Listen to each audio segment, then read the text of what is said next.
What's up, everybody? Working on the Trans Am today. Got it out of winter storage here, got her down to the shop. Started up no problem, and drove her down here no problems. Ran like a top.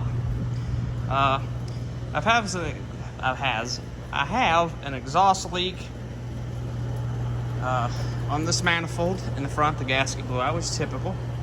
My white pipe has a big crack in the middle of it. So that's a perfectly good excuse to add shorty headers in a white pipe, isn't it? So I went ahead, got me some Summit brand shorty headers. This is a Flowtech white pipe.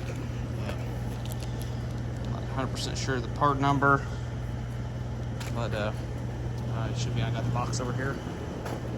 It's this part number right there. Sorry about the fan, it's hot. Got the door closed, keeps it a little cooler in here. But yeah, I think I'm gonna go ahead and do the drivers first. I mean, it's I'm not real sure which one's gonna be more of a pain to do. I am gonna crawl underneath it and undo the white pipe on both sides, so we'll see how that goes. Yeah, this has the valve for the exhaust, which I don't believe has all the mechanism on it anymore. I did have a TPI setup I wanted to put on this car. I decided against that because I really do want to keep this air cleaner set up. The factory air cleaner with the hood there. So what I'm going to do is I'm going to go ahead and get me a Performer intake, stock deck height and everything, and just give me an Edelbrock carburetor for right now. And yeah, I'm gonna clean up. I'm gonna go with a standard distributor, get rid of the computer controlled timing that this car has, which will clean up this engine bay a lot, make it look a lot nicer, so, and clean her all up. So anyways, I'm gonna go ahead and get this AC compressor out of the way and get some other stuff out of the way so I can get to it. Also, while I've got the exhaust manifold off, I have some plugs, spark plugs I'll probably throw in it. I also have some speed hut gauges right here, so I'm gonna go ahead and get my temp sensor installed too. Hopefully we don't break any exhaust manifold bolts off, so fingers crossed there. So yeah, we'll see. Anyways, so I'll catch you guys back on in a second.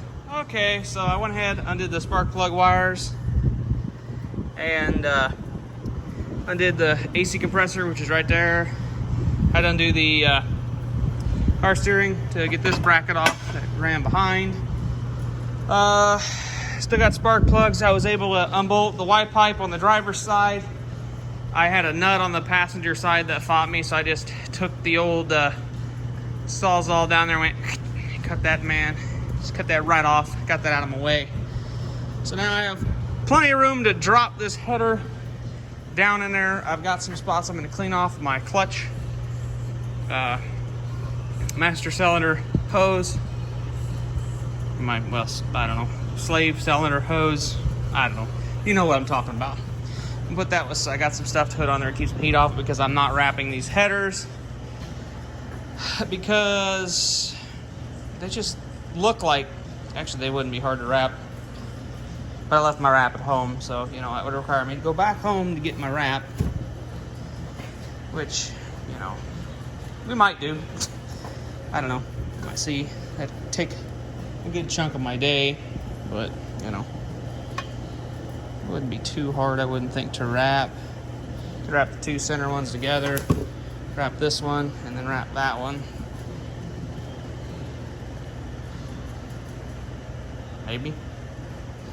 Hell, I don't know. Anyways, now I'm gonna go ahead and get the driver's side header mounted. And from what it looks like, they only use pipe dope, or not pipe dope, but RTV silicone for the manifold gaskets. No wonder I have an exhaust leak. There's no gasket in there.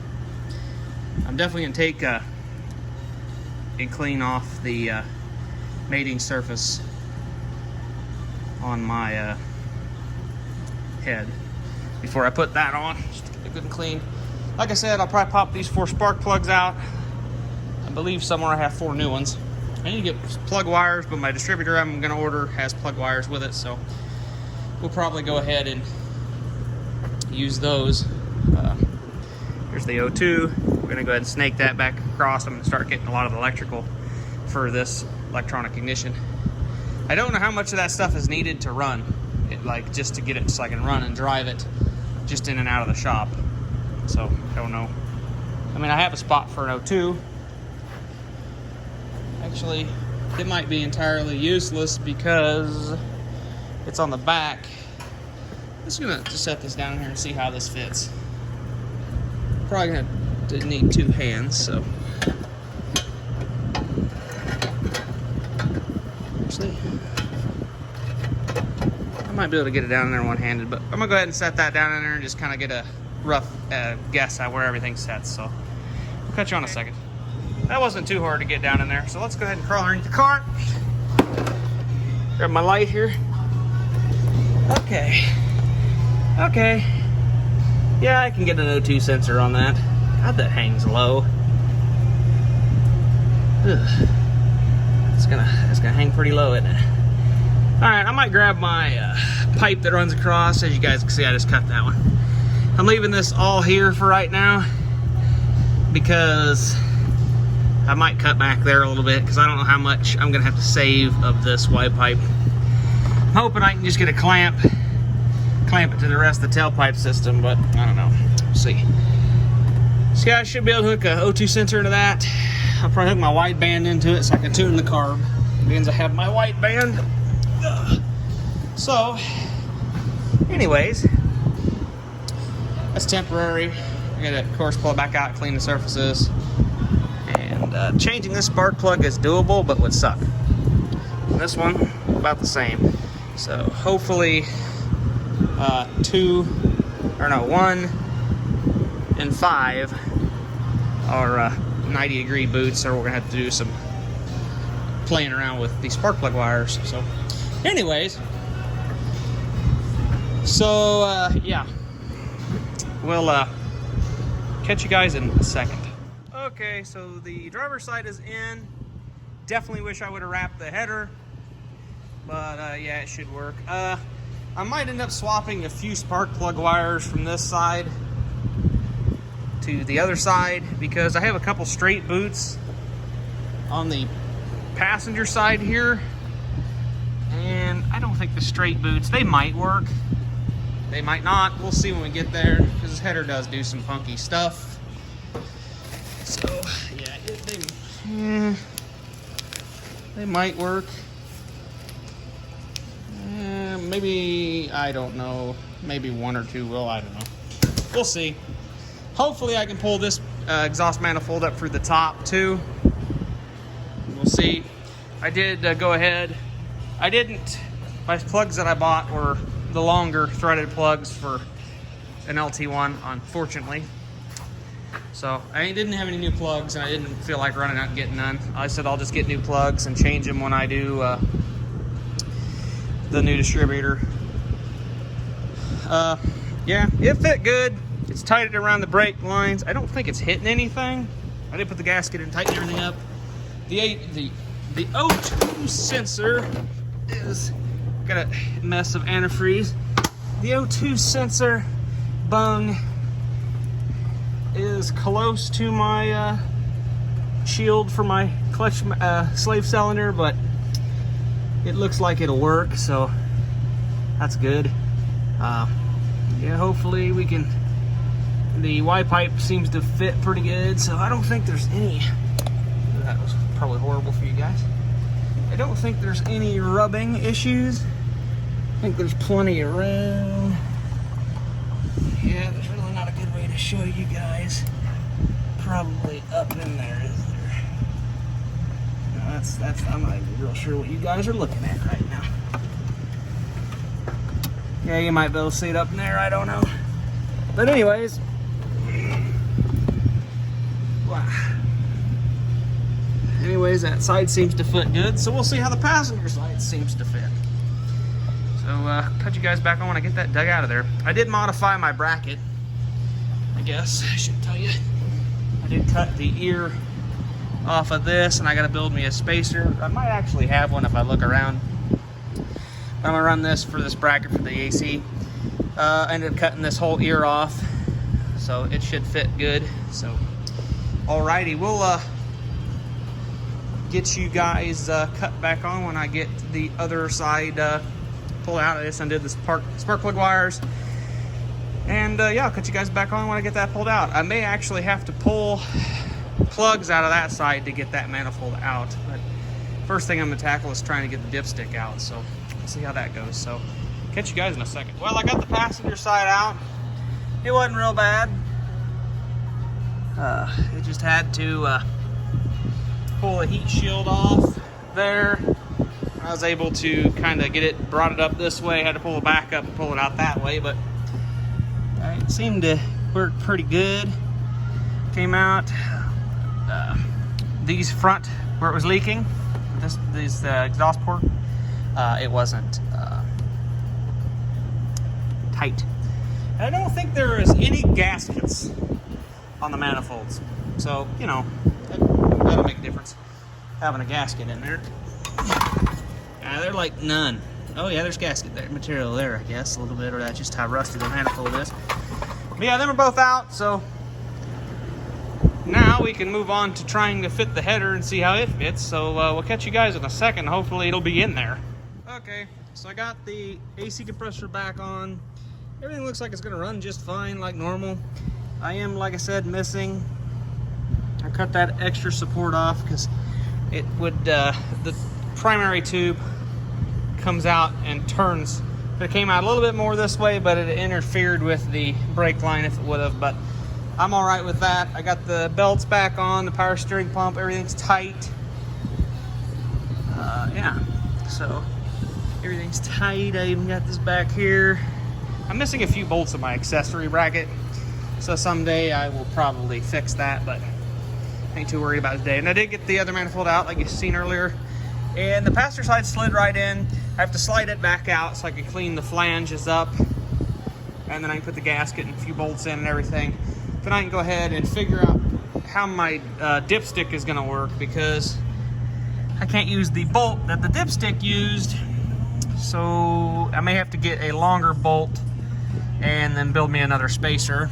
I ended up building a spacer on this side. You can't really see it. Yeah, you can. That gold piece, I built me a spacer off because these headers didn't come with a spacer. Some headers come with spacers, some don't. So some of the spacers they normally send you are kind of thin-walled, cheesy spacers. I have some thicker walled tubing that I use to space that out. It's made for bushings on a Polaris A arms. Just happen to be the same size and work perfectly for that. So, all right, now I'm going to pull that out, and we will cut you guys back on when that's mounted, and we will crawl underneath the car and start looking at the Y pipe situation. So, wish me luck. Okay, so I got a little ahead of myself. You are going to have to modify your dipstick a wee bit, just a wee bit. And I'm going to have to build a custom mounting tab because there's no way you can get a bolt that long in there to hold that. So you're either going to need to get a different dipstick or bend your own a little bit. I bent mine enough to get it in there, then I kind of bent it back. Then I'm going to just build my own little bracket for it. So, but I did get a little ahead of myself. I did go ahead and slide the Y pipe underneath the car. Yeah, it's under here. That's about how low it's gonna hang. So a little bit lower than the front cross member, which isn't horrible. Fitment's good. I didn't have to cut this down. Fitment's good. It's a little tight here. A little tight right here. It's real tight right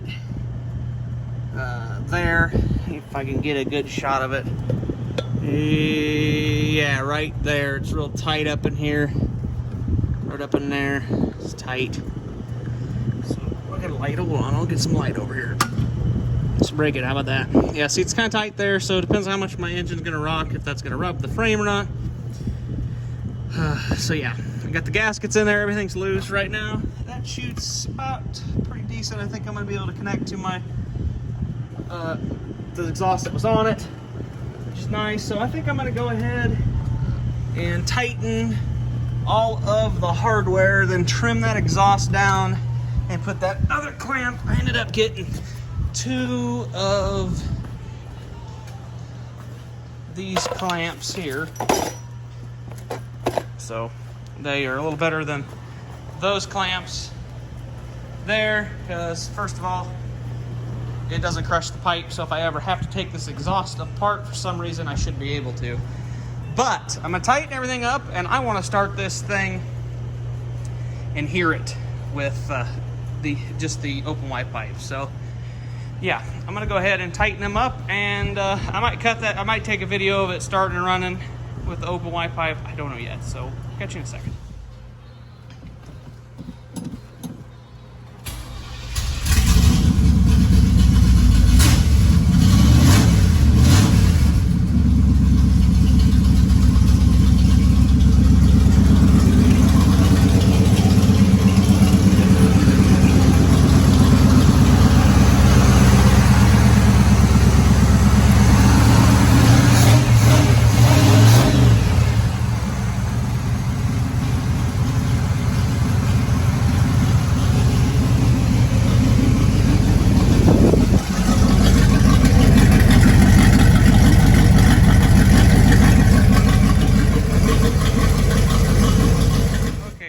See or heard, it's runs, and I didn't hear very many exhaust leaks, but I am going to go ahead. I haven't got the clamp on the 2 Y pipes, but the bolts are all tight and everything. I am going to go ahead and cut the pipe, the intermediate pipe there, and hook the Y pipe to my exhaust system, and then I'm going to probably open the door and let all the heat in, unfortunately, but open the door and start it and let it run and get up to operating temperature so I can get the air out of the block from when I put the temp sensor in. Then I'm probably going to, I might actually do that before I get the engine real hot. I might put the oil pressure sender in it for my gauges, and then I'm probably going to go wash up, come back when I'm clean, and start working on the cluster, putting the cluster in. So anyhow, it seemed to work, and I don't think I threw a belt or anything, so that's a plus. So anyways, we'll catch you guys in a second, and I'll have a video of it, what it sounds like, if it sounds any different with the it should be a lot quieter once it's hooked up to the exhaust, so we'll check that out in a second. Guys, the exhaust is back on. It's all hooked up. Y pipe's hooked up. Got the clamp on. Got both clamps on. Found out my brake switch was broke, so the brake lights were stuck on, so I disconnected it. I had the heat on. I was letting it run there for a little bit. But here's how it sounds like. Not bad. A little stock L69 305.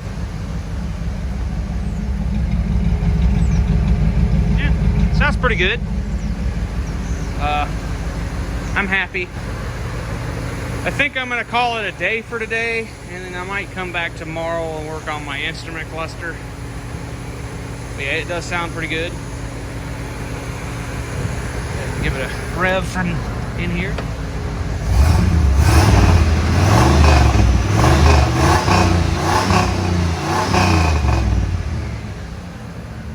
Yeah, I never had that noise before, but as you guys seen though, there was a lot of smoke, so I think she's running way too rich, which doesn't surprise me. That carburetor is probably original, so yeah. But anyways, it does sound pretty good. Happy. And we'll get her put back together to the point where it's drivable. I'm just hoping my upper radiator hose isn't going to leak now, because it kind of got in the belt a little bit. It wasn't that great of a hose to begin with, so I won't feel too horribly bad when I end up replacing it here shortly. So even though I have to drain coolant again, God, the drain port on this radiator is really location, so you know, it doesn't allow you to drain into a pan. But anyways, yeah, I'm pretty happy with how it fit and everything. It's a lot better than those and the stock white pipe. So anyways, I'd say it was a good fitment. I mean, if you still got a catted car, you're probably gonna have to buy some pipe, would be my guess, and cut your flange off and then put the pipe in there. But yeah, I don't have any exhaust leaks that I know of. I couldn't feel any when I crawled under the car while it was running there and felt around. Didn't feel any. So, I mean, hey, I think we're pretty good to go. But anyhow, I'm going to put some tools up, run in the main building there, clean up, and I'm going to get out of here for today because I'm tired. But hopefully we can get back on it tomorrow, and in the next video for you guys, we'll be putting the instrument cluster in, have working gauges, and then we can get ready to possibly do intake, carb, and standard distributor swap. So yeah. Anyhow, yeah, we'll catch you guys in the next video. Have a good one.